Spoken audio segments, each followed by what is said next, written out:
来随着这个疫情来解封，台中各大饭店、像买艺甲春酒的市场，讲大型的企业今年拢提前来注文着买艺甲春酒，12月到明年农历过年进前，假日啊拢已经客满了，平常日啊嘛逢注文出城了。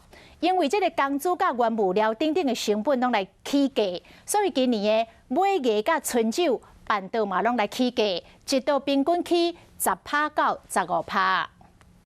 和同事做伙食好料，还有表演会当看。年底就要到，真侪公司和企业拢会举办买艺或者是春酒来感谢员工。今年疫情解封，和饭店的业者拢感受得到，因为订到的人真多。今年的尾牙春酒定席的状况非常的好，那其实应该可以说，就是整个台中的市场都已经大爆发。饭店业者电话7月2买艺春酒的订到满，业者讲到年底前拜六礼拜订到率拢起满。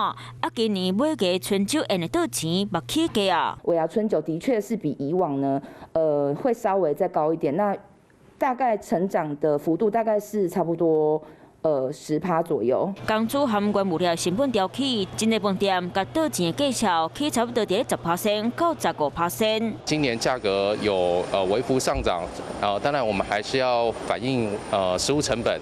对，来调整因应这市场的一个变化，订桌的状况，目前我们已经达到全馆80%的一个成效。